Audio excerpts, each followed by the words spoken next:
There was just so much. You're listening to a Mamamia podcast. Mamamia acknowledges the traditional owners of the land we have recorded this podcast on, the Gadigal people of the Eora Nation. We pay our respects to their elders, past and present, and extend that respect to all Aboriginal and Torres Strait Islander cultures.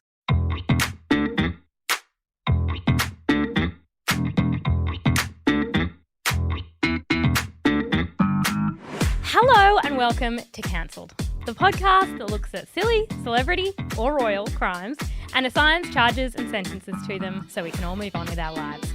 I'm Claire Stevens and I'm joined by Jessie Stevens. This is a part 2, and a part 2 often has a part 1, which this does, which was about Prince Harold. And we brought up Prince Charles's bad back. And it turns out that our cancelled team, Talissa and Maddie, have been discussing, and they've actually furthered the every dad has a bad back theory. Okay. Would you like to hear their theory? Yes. That there are 2 types of dads. Okay. The dads that know they have a bad back and see the physio, and the dads that won't acknowledge it. Why do all dads have a bad back? I would understand if all mums had a bad back. I said it's an emotional thing. Repressed. Yes. Repressed emotions. But we did hear of a father who got to the point where he could no longer sit because his back was so bad. Okay. But he wouldn't see anyone. Okay? It's fine. Or fathers that can't lift their arms above their hips, but let's not make a fuss. That's dad. Yes. It's because Charles is the kind of dad who... saw a physio. Exactly. Because that's why he was standing upside down, basically doing a headstand in order to fix his back. With his ball hanging out. Speaking of Charles, I did want to bring up before we get into this part 2 that there is this scene at the very beginning of Spare where Charles, Willy and Harry are in the gardens at Frogmore Gardens. The gardens at Frogmore Gardens. Okay. After Prince Philip's funeral. Yeah. And they're all there, and then Willy and Harold start fighting. They start bickering. And Charles bellows, "Please, boys, don't make my final years a misery." And I just think it's so sad for Charles because he said that before the Netflix documentary, before the book. And it's like, if only you knew how miserable things are about to get. And that everyone would know about your testy falling through the leg hole of your boxers. Yeah, that would have really made him miserable. And about Cam. Short-tempered gentleman.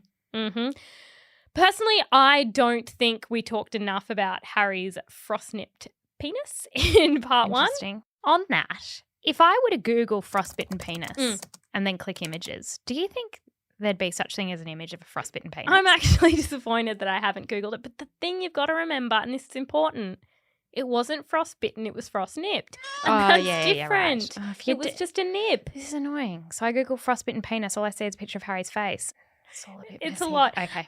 One thing I also will say is that I believe it was a cancelled listener who just got in touch to say frost-nip penis or STD.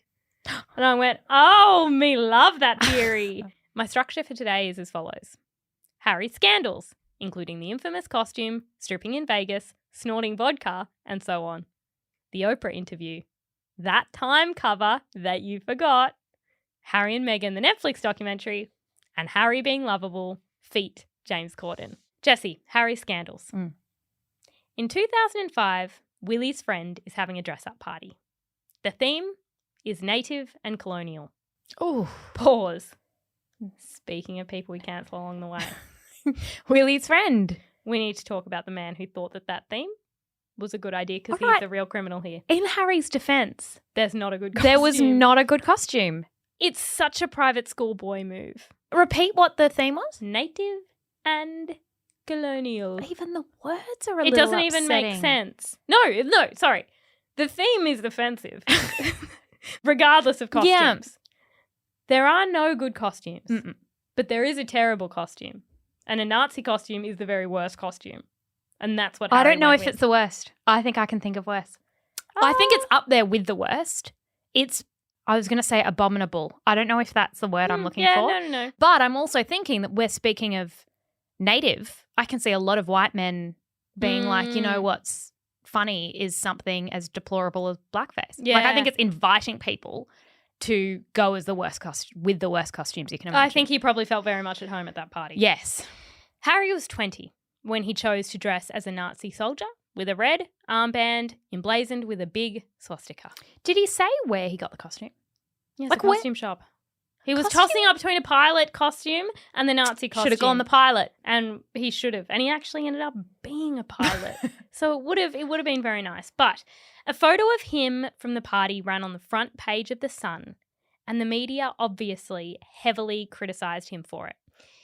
In Spare, he does write about how he was tossing up between the pilot's outfit and the Nazi one, and Kate and Willy liked the Nazi one. It almost makes it worse that he was tossing up. Yeah, because it's like, oh, easy decision.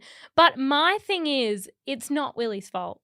Some things are Willy's fault. Yeah. This is not Willy's fault. We need to take responsibility for our bad choices. Don't get me wrong. I get it. I try to blame you when I do the wrong thing. But Mum says I am deflecting.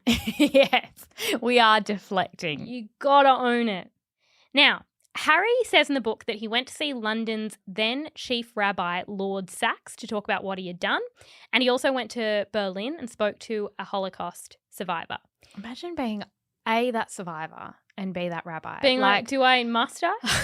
I have Must I? a million things I would rather do than sit down with this person who is, An idiot. yes, a complete idiot, probably scrubbing a drawn-on moustache off his face.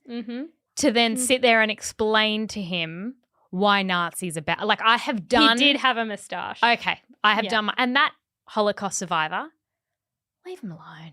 Clearly, Harry did some work, and he educated himself to understand why it was so offensive. And I kind of think that ultimately that's what we want from people. We never said that people weren't allowed to make mistakes. We said that they should not repeat the same mistakes. And he's never dressed a Nazi again. He hasn't. Has he done other stupid things? Of course. We'll get into them. Speaking of mistakes, in 2009, a video went public that had been filmed in 2006, and it was Harry with his group of training officers at Sandhurst, the military academy. In it, he calls his friend I haven't seen this. and he uses the term raghead.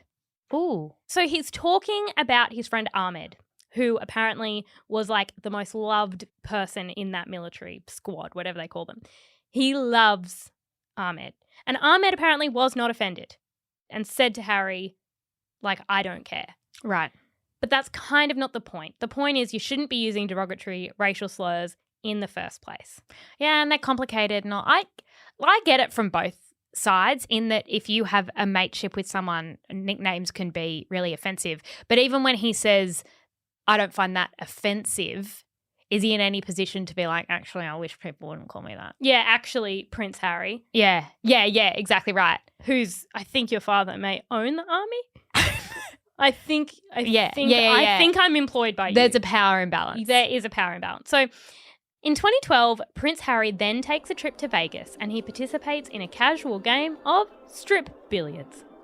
Just to confirm, that is not a thing. That is not a guess. That's like pool. Yeah. I wouldn't be getting my balls out near harder balls and a long stick. Because what will happen is we're going to accidentally... There's going to be a mistake. And someone who's had a few too many drinks is going to get the pool cue and go, there's the white one, and aim and shoot. And then we've got a hole in our ballie. And that is royal spam. And we can't be taking such risks. Someone goes, it's 2 white balls.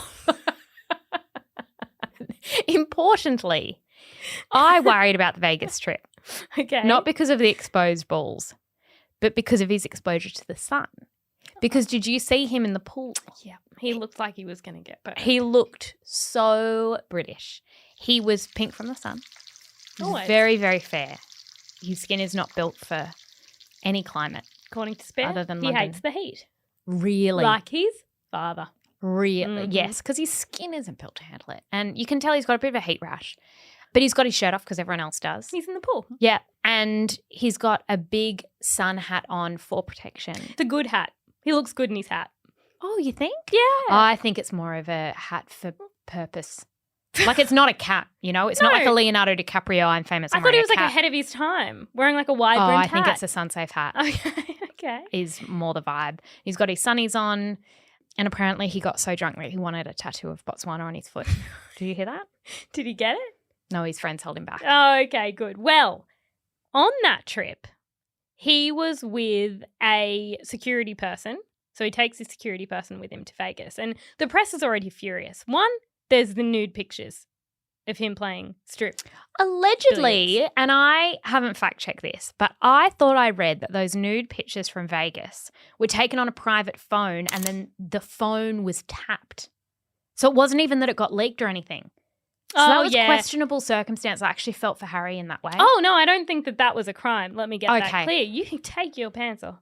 Well, not publicly, in the privacy of Vegas. But the press was already looking at him getting mad because they're like, you've got your balls out. You're creating confusion. Yes. For everyone playing pool. We've got sticks in testicles. It's just, it's not right. And then the press, when they get quite excited and frenzied. They lost it about Las Vegas. It's like the British press were like, there is this place where there is no human decency. Why did they only just discover Vegas? I don't know, but their descriptions are hilarious. They're like, the pools contain more urine than water. Yeah, welcome to any public pool. Like, people are just having sex in the open. Yep, that's kind of any party town. The tabloids are losing their shit and they're really mad because Harry has this security person who's come with him to Vegas.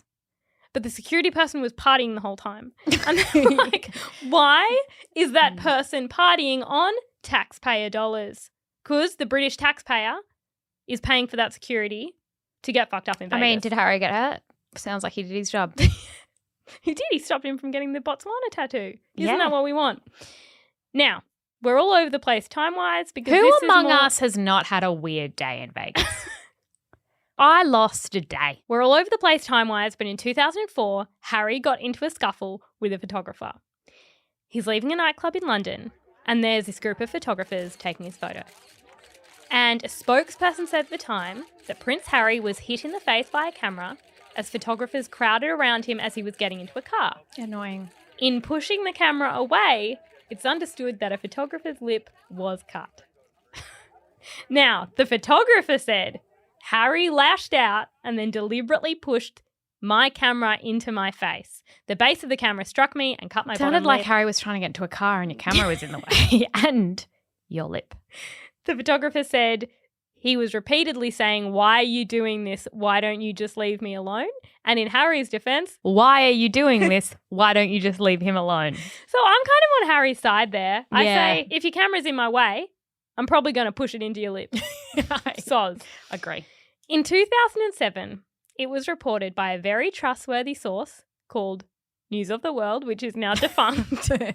Because Hugh Grant single-handedly took them down. He didn't, but he had a lot to do with it. They reported that while in Namibia, Harry snorted vodka. Now, rewind. There were photos, although they've been scrubbed from the internet. The hysteria over this was hilarious. On a morning show in the US, there was all this fear about how it was going to spread to the UK and then the US. And it's like, okay, it's been 16 years and no one's snorting vodka. Why was he snorting vodka and not just drinking it? Apparently, believe me, they had a scientist on. And the woman was like, if you snort it, it goes through the blood vessels and it gets to your system more quickly. But she was like, he's not going to be able to pace himself if he's snorting the vodka. She was quite concerned. Why? Can't he pace it? Wouldn't he pace himself better?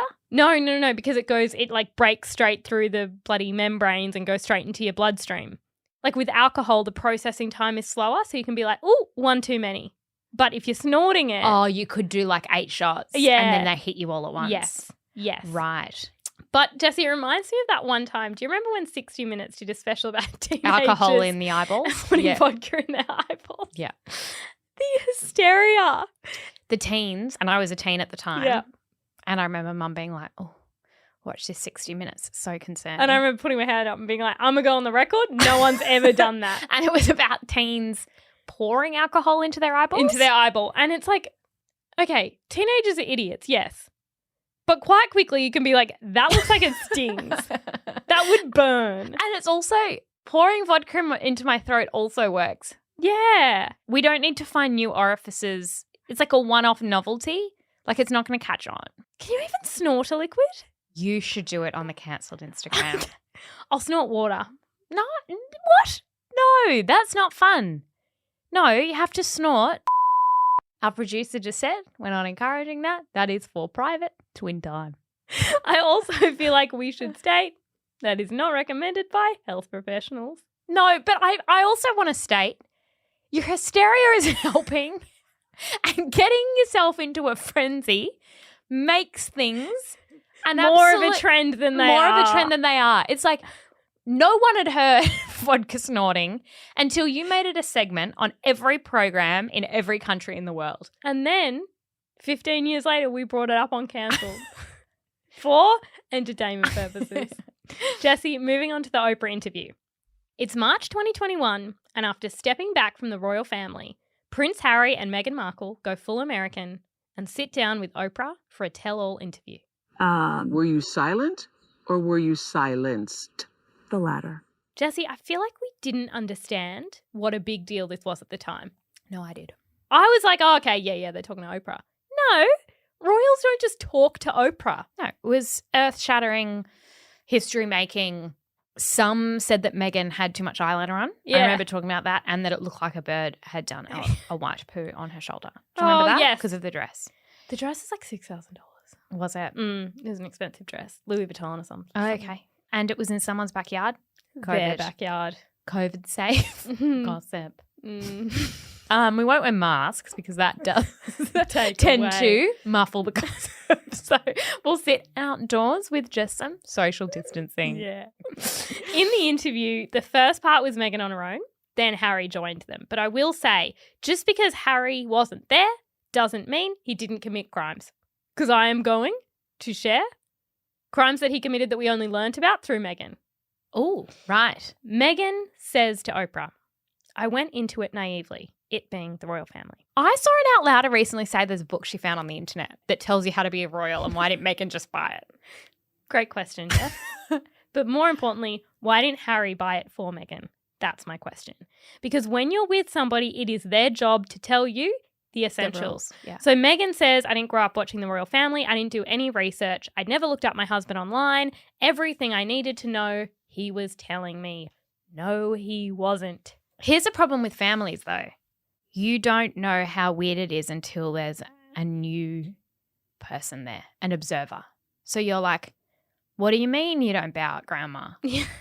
What do you mean your uncle's not a pedophile? Like, do you know what I mean? Like, she can't. But he had experience, having read every word of Spare, he had experience with other girlfriends who had pointed out certain things that were incredibly distressing for them as his partner. And I just don't feel like he warned her. Harry needed to tell Meghan to Google him. And not just that, maybe tell her to reserve a month to research the history. It's 100% Harry's fault that Meghan didn't know what she needed to know. Meghan then tells Oprah, I didn't fully understand what the job was, what was needed of me. There was no way to understand what the day-to-day was. There was a way to understand, and it was your boyfriend telling you. That's true. It's also boring to learn new things, especially protocol. You know when work gives you a manual and you don't read it? Yes. Who reads the manual? Like, I think we've got a HR thing in our employment hero. Yeah. I got a Kindle recently, came with a manual. No. And I will say I did the same thing with my Kindle. Still don't know how to use it. Yeah. It's been 2 years. Exactly. Yeah. No Not one quite reads sure. a manual. Well, I will say, though, this is something we haven't leveled against Harry yet. I don't think. I can't remember last week. Jess, I think he's a lazy boy. I think he got lazy. He didn't want to tell Meghan stuff. He forgot. I think he got distracted. Because he'd watched the sex scenes and Suits, and I think that he and Meghan were having lots of fun times, and maybe they weren't talking about the manual. And I finished Spare the other day, and a lot of the last third of the book is solely about how beautiful Meghan is. Physically? Yes. Yeah. There's passages and passages and passages about you don't understand her face. Angelic, luminous. Heart attack. Beauty. I actually agree. She's got a great face. You said that. When you met them that time, you were like, her face. She's a beautiful woman. Yeah. And he was late to meet her on the first date. And he says, not a lot of people would be late to this woman. And when I read that sentence, I went, fuck you, people are always late for me. They're always late. They go, that face? That face? That's a 10-minute late. It can wait. 10-minute late face.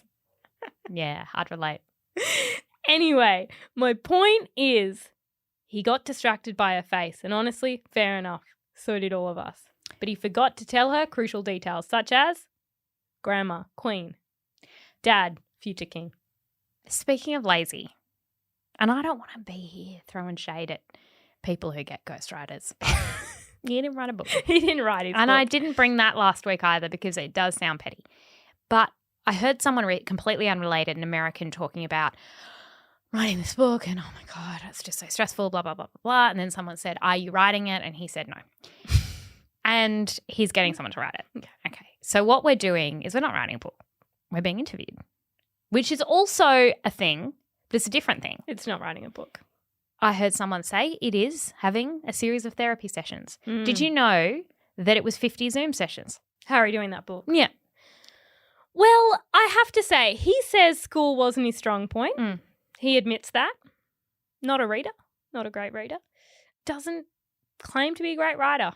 That book's a masterpiece. Good on him. When Meghan met the Queen, Harry casually asked if she knew how to curtsy, and she didn't know if he was joking. And to that I say, Harry, be clearer. More context, she needed a briefing and or a PowerPoint. And maybe work on our tone. Because tone can sometimes infer whether we're joking or not. Yes. I often have this problem. I say something, I'm completely serious, like, I'm having a great day. And everyone goes, I don't get it, you're joking. And I have to think and I go, I'm not sure, but I think I'm not joking. Right? And that's what's happened with Harry and Meghan, correct? Yeah. Is that he said casually in a car, do you know how to curtsy? But what he needed to do was say, Meghan, listen to me here, girl. Here Hold my hand. is a 72-page PowerPoint that will tell you all you need to know. Well, some of what you need to know. Some of what you need to know about my family. They're fucked. We're all related. We're all grandma and grandpa are related. Let's start there. Also, you have to bow at her. No, curtsy. Curtsy harder. Curtsy. She had to curtsy very deeply. Yeah, curtsy. And that's... I need you, and it's got to be quite serious. You have to curtsy at grandma. Are you joking? No. All right. That's weird.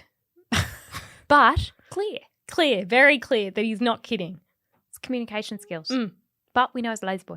Meghan shared that through Harry, she'd learned that someone in the royal family had expressed concerns about how dark Archie's skin would be when he was born. There are several conversations. There's a about conversation with you with Harry about how dark your baby is going to be? potentially and what that would mean or look like. Ooh. That conversation I'm never going to share. And when Harry joined the interview, he wouldn't say who it was who made the comments. My issue with this is that by not saying, it cast a shadow of suspicion on everyone. I thought that at the time. Prince Philip, Queenie, Charles, Cam. But wouldn't it destroy whoever he said?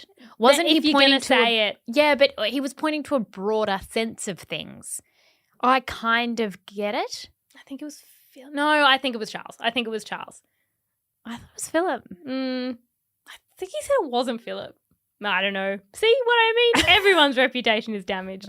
When Meghan shared her mental health struggles and how much she couldn't cope with being a royal because of the media attention and also because of the lack of freedom, like her passport being taken away and everything, it's a bit like she needed the PowerPoint.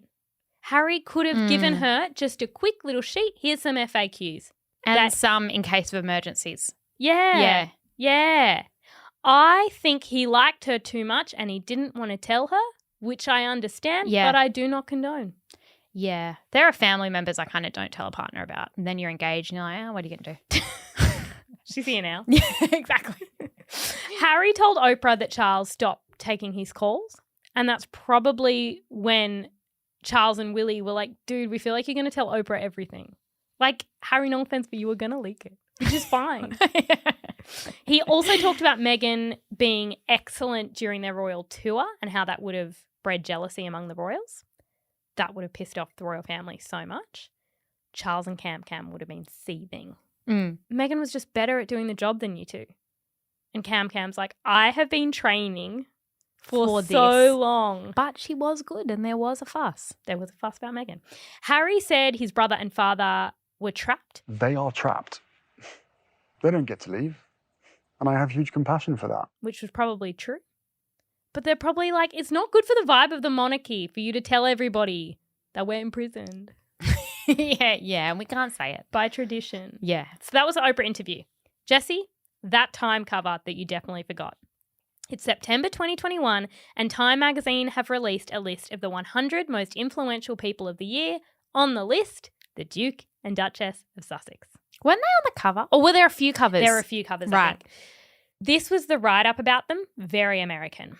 In a world where everyone has an opinion about people they don't know, the Duke and Duchess have compassion for the people they don't know.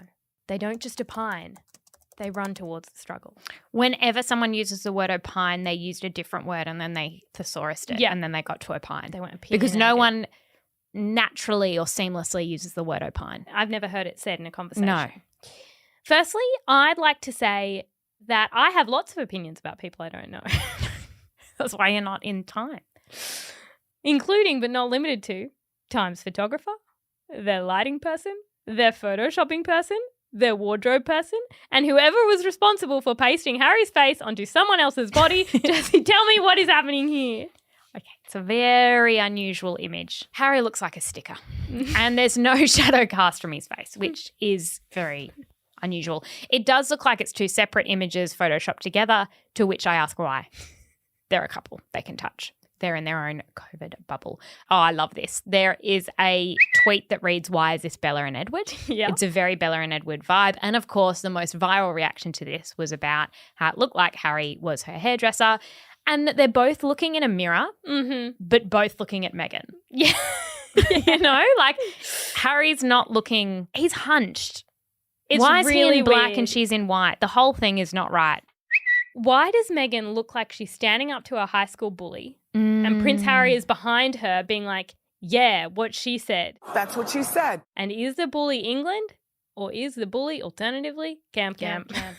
Or the tabloids. Or the tabloids.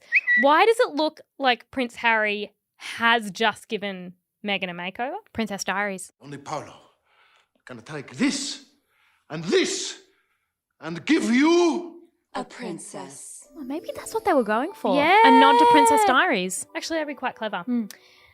I also noted that Harry's shirt looks very Steve Jobs Silicon Valley in that it's black cotton. It looks very tech entrepreneur. But then the bracelets on his right wrist say, very Botswana. I purchased these from the Roxy store in Byron Bay. Ah. Yeah. And there's a it's lack of cohesion. in the image. Because she looks coastal grandma. He looks Silicon Valley iPhone. Yeah. It ain't right. No.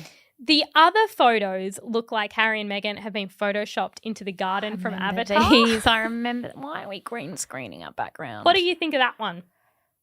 They're wearing green so that they're at one with their tree. They're just not in the place where they appear to be. It's all very odd. I hate it. How did they approve those photos? It was a weird moment, broadly.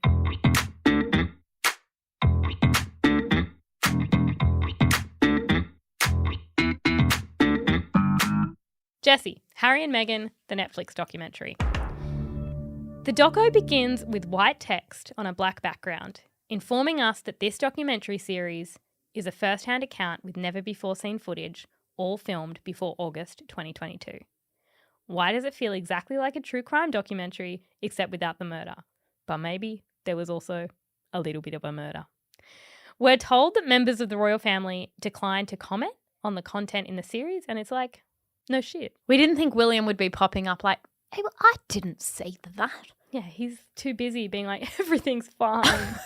It's fine. The empire's falling. We learn that Prince Harry had a secret Instagram account, which of course led me down a deep rabbit hole.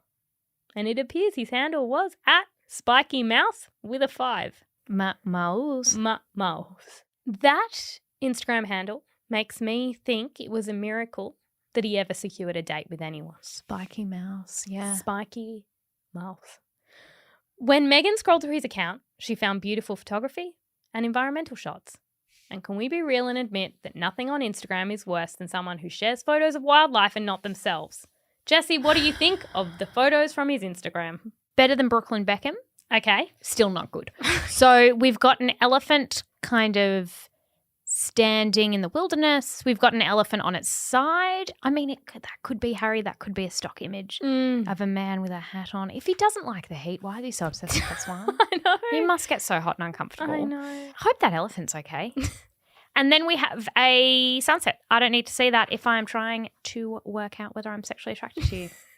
Sunsets are fine. It just doesn't tell me anything. About you, yeah. It tells me you've been to Africa, which I know if I Google. Despite being unsure of whether this Harry was a human or an elephant, Meghan met him. You liked that. You liked that thought that you had.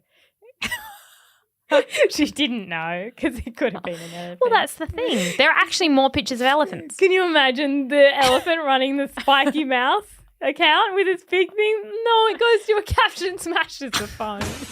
And tries to get into the restaurant. Hi, Megan. Hi, Megan. Oh, you're really the elephant. Okay, I thought you were the man. Why'd you think that? Okay. And the spiky mouse makes sense because mouse is funny because it's an elephant that's so much bigger than a mouse. And also the spiky hair. They've got their little tuft. Yes. He's an elephant. Oh, what a misunderstanding. On their third date, they went to Botswana, which is intense, Harry. We did talk about him being too intense. Yeah. Yeah. But it is not so lazy boy. We're shown a lovely interaction in the doco between Harry and Archie. I gotta do this foot, Mama, because I was with you. Oh my God. I gotta do this foot. You've got a dirty foot. Papa is a bird watcher, so this is a really big moment. But stop. Because Harry is bird watching. And it is perhaps the most British royal hobby He's Charles' son.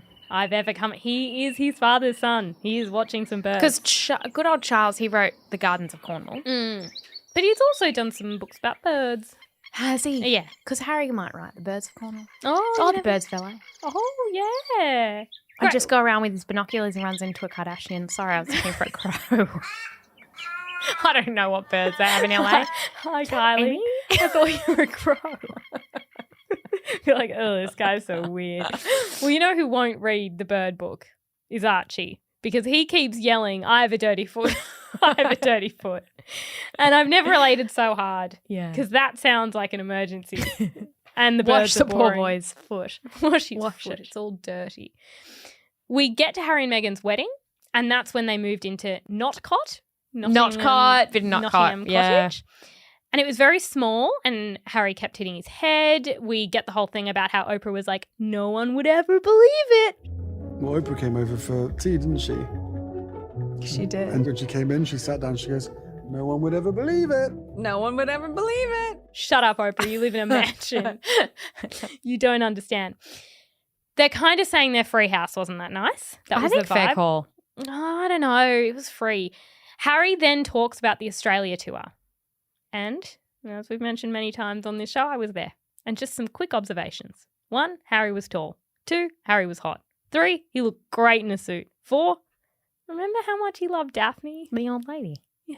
I put a photo there. Did Daphne die? She did die. Daphne died. But she met Harry twice. I think a few times. Something I did think when I looked at that photo. So whenever Harry would come to Australia, he'd see Daphne. And Daphne was, I would say, probably late 80s, early 90s. I think she by was in that her stage. 90s. Yeah. And they just had this really cute bond. And I just think Daphne would be so sad about Harry's falling out with his family. She'd want him to be close to his brother. She'd be firing up the Twitter. She would. Going, stop it at Prince Harry. Stop it at Spiky Mouse. Spiky Mouse, she'd know. Speaking of, remember on the Australian tour, this is like a side note, but remember when Harry let the little 5-year-old boy play with his beard? Oh, that was so cute. That was before they'd had babies, and Yeah. he was just had such a fatherly instinct. He did, and this little boy just played with his beard and he loved it. But Spiky Mouse. Harry says people were jealous because Meghan was doing royaling so well. And then a bunch of negative stories about her came out. It's really hot when he defends her in the documentary. That's a vibe.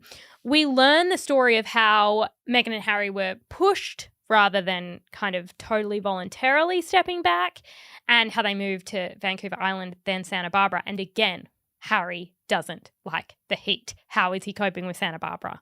Yeah, I thought that with the Vegas pictures because I went, you've actually moved very close. Yeah. You're going to get too hot. You're going to get Rashes. burnt. You're going to need to get at least once a year skin cancer check. And I would recommend one of those ones that do imaging. Yeah. And then you go back and you check, because I'd be keeping an eye on those freckles. He doesn't like it. After the Oprah interview, and we're showing this on the doco, that Harry gets a text from Willy and he shows it to Meghan. What am I looking at? Wow. He's just got a text. He's just got a text from his brother. And all I want in my life is to know what that text said. What's up? You reckon that's what it said? Probably, yeah. I think it had an accompanying voice memo. No, it didn't. Oi, bro. No, it didn't. I think he went full lad. No, he didn't, because he could show Meghan and go, look. Yeah, but I think maybe something was written.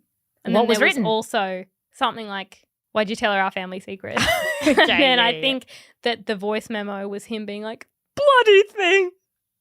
Me and Kate and George and Louis. And Dad's here. And Dad's And here. he's going, oh, you're making my life a misery. Is that what he said? Yes. Now, on to lovable Harry. Jessie, my favourite piece of content on the internet is this video of Prince Harry at the Invictus Games and a little girl starts eating his popcorn. Do you know the one? No, I don't. Oh my gosh, I don't think I've seen this? that. I see it on TikTok once a month. He is sitting there and he's just watching this sporting game, but the camera's on him. And this little girl, she's maybe 2, is in her mum's lap next to Harry. She keeps reaching and getting the popcorn, and Harry kind of pretends to ignore it for a bit. And then he just really slowly turns it away and she reaches. And he has been noticing the whole time. But then he does start teasing her a little bit with the popcorn, like being like, here you go, jokes, I'm eating it. But then he gives her quite a bit of popcorn. That's really It's sweet. really sweet. I And was he ends going to up playing say with her. that my favourite Harry moment is the one where mid-interview he gets interrupted by some sort of military attack and he runs. Yeah. But when the call came, his duty was very clear to see. It wasn't done in the wrong way, but it was just... That's my favourite. And because the vibe is, might be doing an interview, but I'm also in the army. And I know where my priorities lie. It's with Britain. Yeah, That's what he says. Exactly. But then there's Prince Harry on James Corden. It's February 2021. James Corden picks him up in LA in an open-top bus. Great content. Harry admits he's never been on an open-top bus. I don't believe he has been on any bus. At one point, it hits a speed bump and James Corden has given Harry tea and scones and shit and it just flies everywhere. Harry laughs. He doesn't lose his shit. I guess tea on the floorboard's not a good idea. Clean it up, Harry. That's good. They visit the Fresh Prince of Bel-Air house and Harry knows how to rap the song. Now, this is a story all about how my life got flipped, turned upside down. Now, take a minute. Sit right there. Sit right there. I'll tell you how I became the prince of a town called Bel-Air. He'd actually be really excited. We did one of those buses. Yeah, it was really fun seeing the celebrity houses. Why can't I remember one celebrity house? I saw Dr. Phil's. But they get to this house and James Corden is obsessed with the fact that Harry should buy the house because he is a prince in Bel-Air. And Harry uses the bathroom in the house because he really needs to pee. And it's actually quite funny because he sticks his head out and he's like, hi. And it's kind of like, why are you using the toilet? Then James calls Meghan to ask about the house. Can he buy it? And they're both very likeable. And I think this is where you should live. I don't think there's anything cooler. You'd be the fresh princess of Bel-Air. Well, that's wonderful. I think we've done enough moving. They talk about the crown. Harry says he is more comfortable with the crown than these stories that are supposedly news. He wants Damian Lewis to play him. And James Corden says he can play William. And it's like, no, James, you've done enough after Cats. Okay? You've done enough roles. You've had your turn. You've had your... People get upset when you play a role. You want to bring that energy to the crown. No. Prince William will order a decree so that you do not touch the crown. Harry says that Archie's first word was crocodile. Together, he's already singing songs. What was his first word? Crocodile. Crocodile. 3 syllables. That's a big word. Oh, that really pissed me so off. what do you think? You're with child. What do you think about that? It's too many syllables. It's too hard to say. The mouth can't get around something as long as crocodile. It's 3 syllables. Most Mama, babies. dada. No, dada. Dada. Yes. Or da. Yeah. They're not saying crocodile. I can just imagine this. Do they even have crocodiles in America? 7-month-old just gets up one morning and goes, crocodile. Baby's not a genius. No. Archie also got a waffle maker from the Queen for Christmas. Interesting. And apparently, Harry said he wakes up in the morning and says, waffle. I thought that was very cute. Also more a believable first word than crocodile. He tells James Corden that he Zoomed with the Queen and Prince Philip because it was COVID. And he did say that Prince Philip, he struggled with knowing how to end a call, so he just slammed his laptop shut. He talks about how the press was destroying his mental health. He clarified then that he didn't walk away, they stepped back. And James takes Harry to a military-style obstacle course. Do you remember this bit? All right, guys, here we go. We're going to explode out of the gate. So what's the countdown here, Sam? Is it mark, set, go? Normally 3, 2, 1. Is it mark, set, go? 3, 2, 1? Ready, set, go. Ready, set, go. Come on, let's go. Come on, let's go. That's great. Well done. Come on, let's go. Come on. You don't have to talk to me like I'm a dog. Come on, let's go. Come on. Oh, that was hot. He's so fit. He's so hot. But the thing I forgot was that he's really encouraging of James Corden. So James Corden is... He could be an LA PT.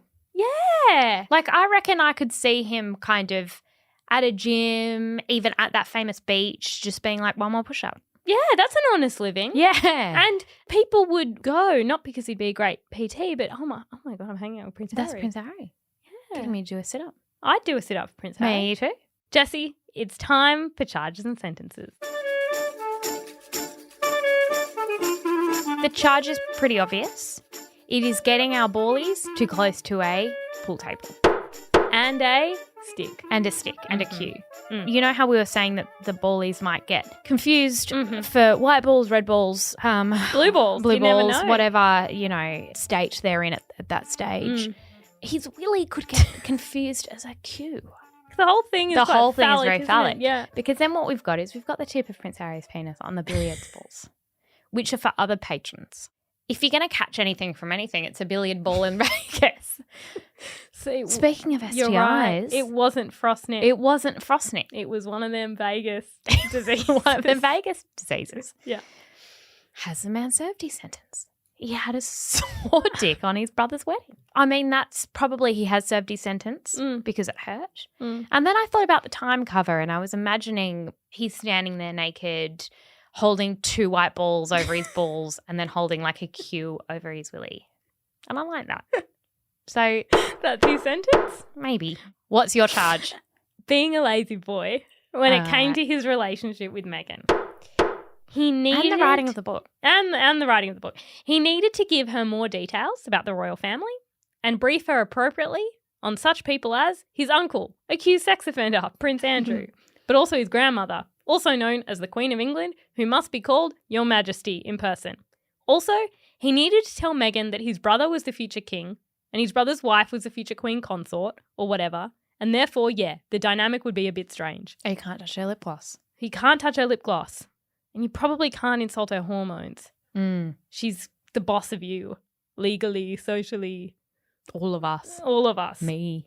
So he needed to just get that across. Because something I did find bizarre in the book is that when Meghan met the Queen, she walked away and she said, who was the Queen's assistant?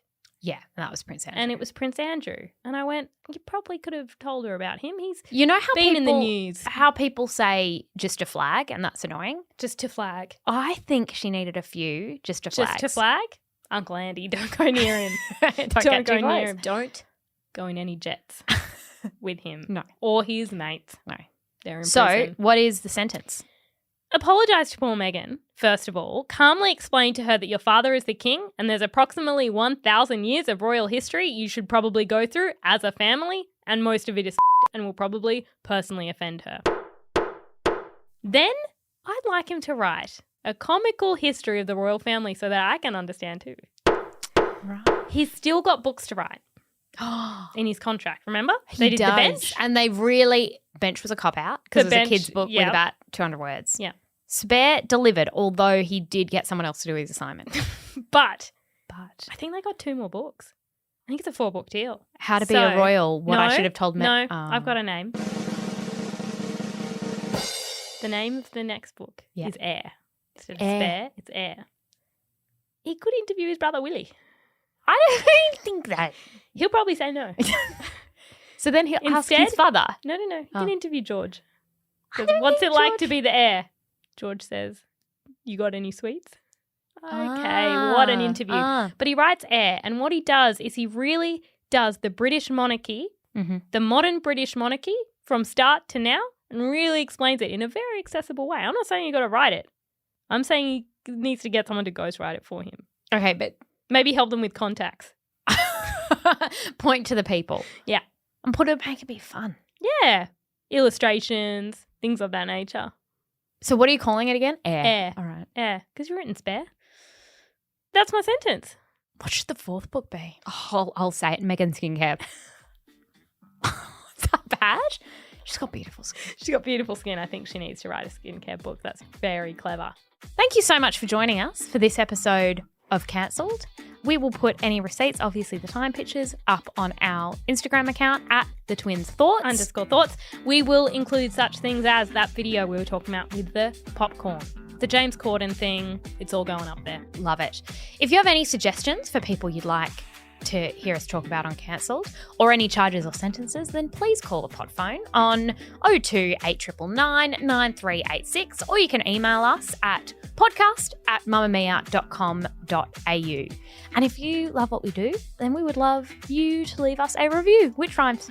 Yeah. I should write the next children's book. The Bench. The Bench. That would be lovely. That's it for Prince Harry Part 2. But before we go, we're in the week of January 26th, which, let's be honest, needs to be cancelled. It's kind of cancelled. But the thing is, January 26th for many marks the event that started the systematic oppression of an ancient culture, the longest surviving culture on Earth. But the atrocities carried out against First Nations people, we would say, are real crimes for a real court.